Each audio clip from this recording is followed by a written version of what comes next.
Hey guys, Sarah here. Welcome back to my channel for September, currently inked.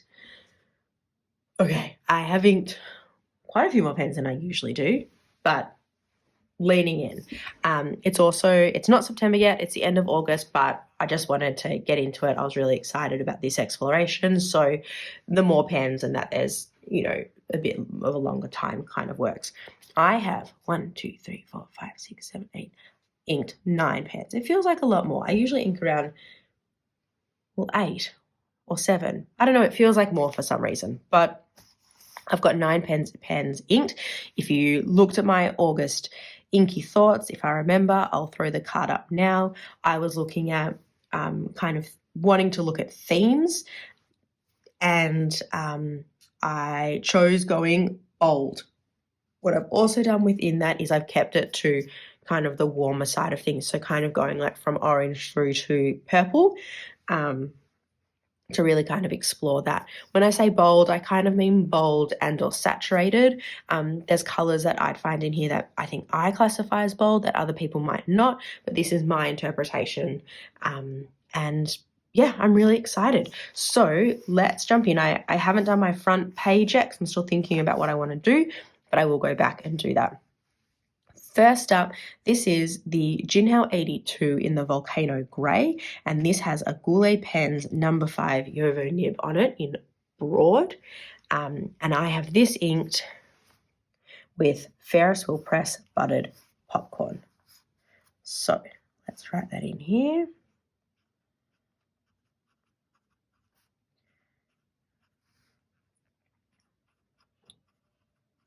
Still learning what my writing style looks like with a broad nib, but pretty beautiful. And this is, I don't remember how I usually do it. Do I do it in brackets or, yeah.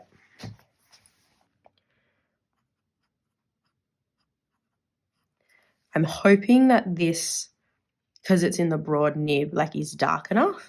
I think it should be. And this is inked with ferriswheelpress. What a beautiful ink. First time using this ink. It's loved by many. I know Drew from Goulet Pens. I think he has a bottle of this on his desk at all times. First impressions are, I think it's definitely going to be dark enough. It looks really nice coming out of the pen. Going to get some really beautiful shading. It's just for me, I tend to write small and I need to think about writing with a broad nib, but very excited. After that, my trusty Mahjong A1, this bit came off. I've glued it back on. I did it last night and it seems to be okay. I absolutely loved ginger chicken in this last month. It was so much fun. So I can definitely see myself using ginger chicken again. But for today, it's got another Ferris wheel press in it and an ink that I could really never see myself using, but let's go for it. Any guesses what it is before I write it in? Black, and that is the... Oh, my writing's not very great today.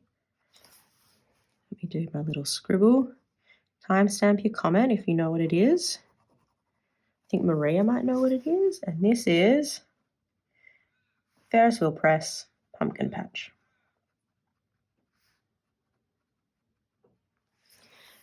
First impressions, it feels ever so slightly dry coming out of this pen, but not to the point of it not being enjoyable.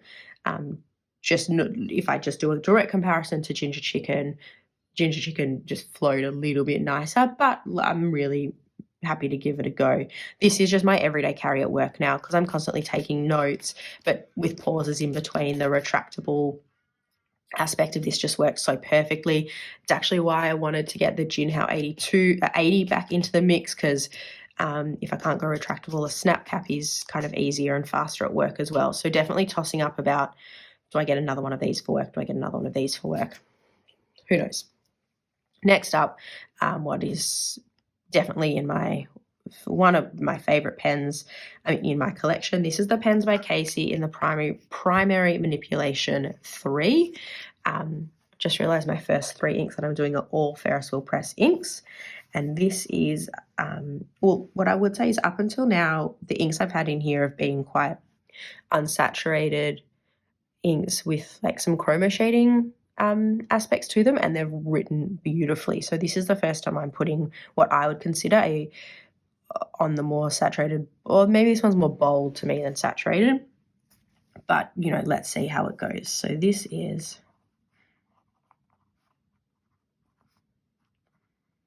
Pens by Casey. This is an extra fine.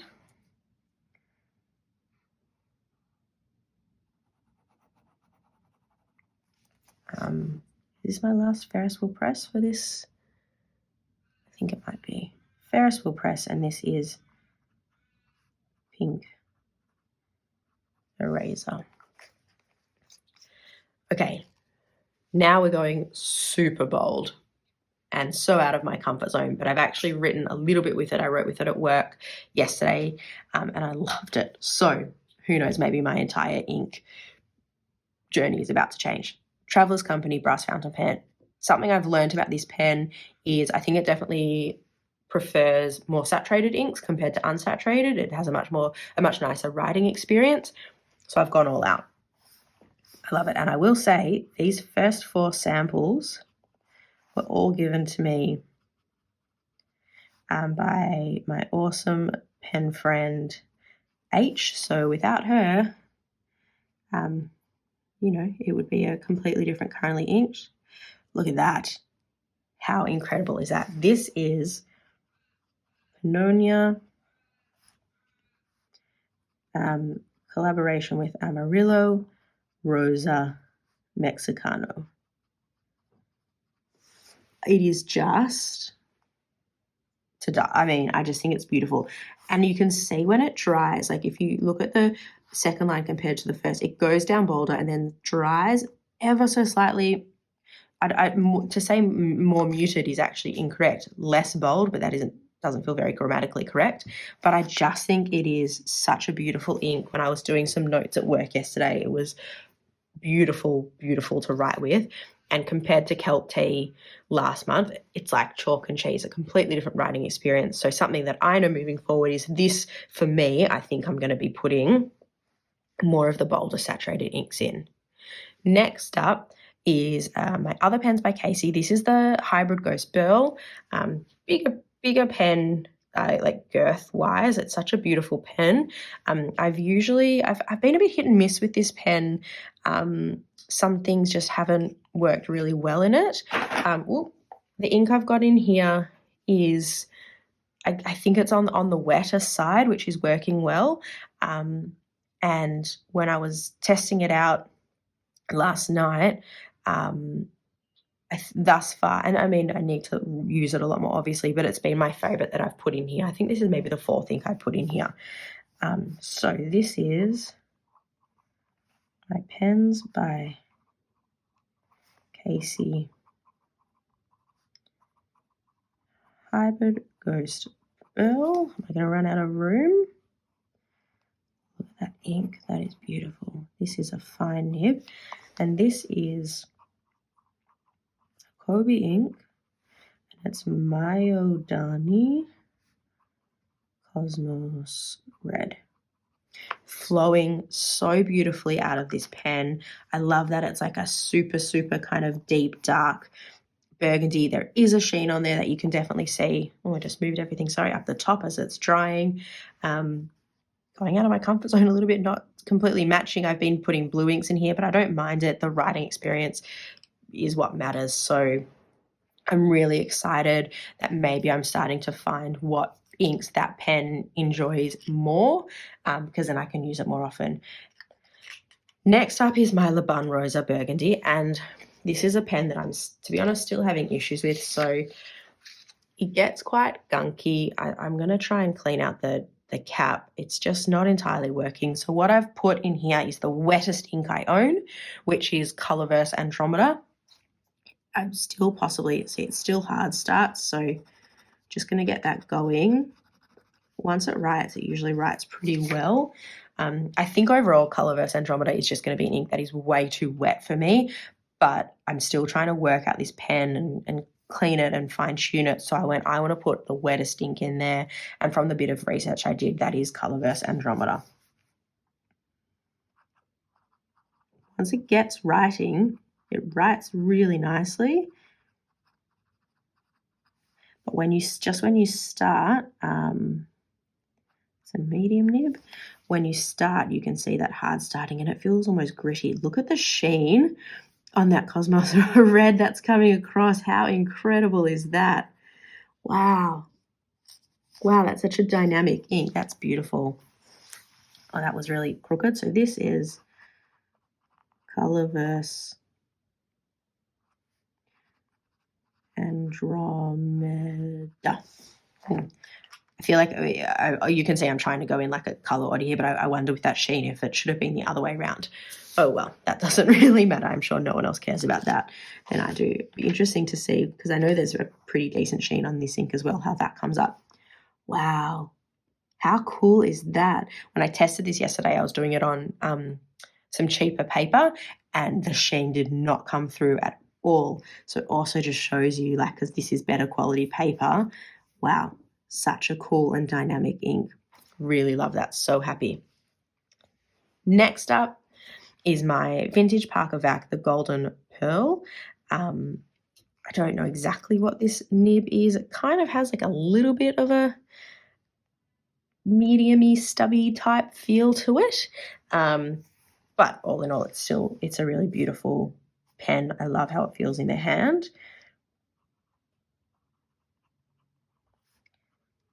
Parker Vac. Oh, I made a mistake. How do I change that? Golden. That's a G, guys. Pearl.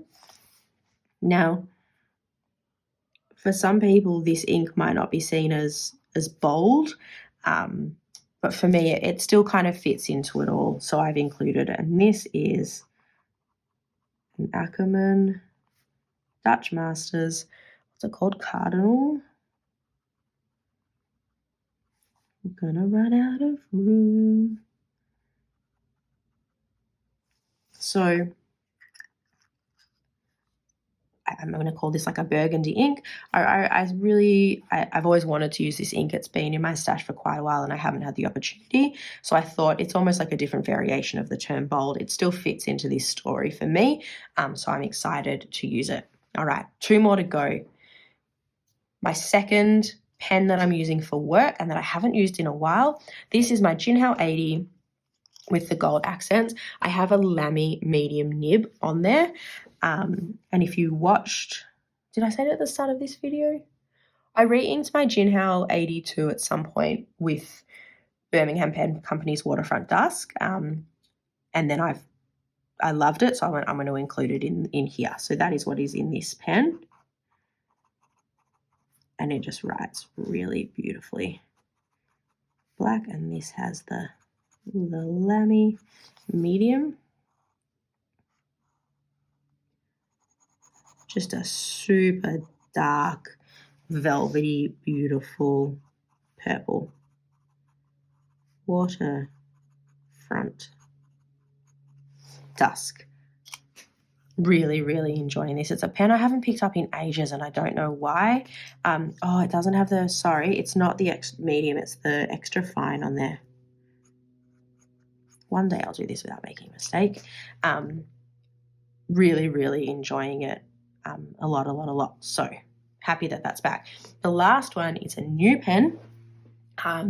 Hopefully that the new pen day video will come out next week, but this is a Zizo Phantom Black. It has a fine nib. This is by far the heaviest pen I own. It's metal, like a gloss black finish, and I am really excited by it. I wanted to just test it out a little bit when I inked it. It's wet, but it has like a feedback to it that I really, really enjoy. So I'm super excited. I'm not going to do too many details. I'll do like a quick size comparison there, but I'm going to do a full new pen day video for it. But for the sake of this, and limited edition black, this is a fine nib.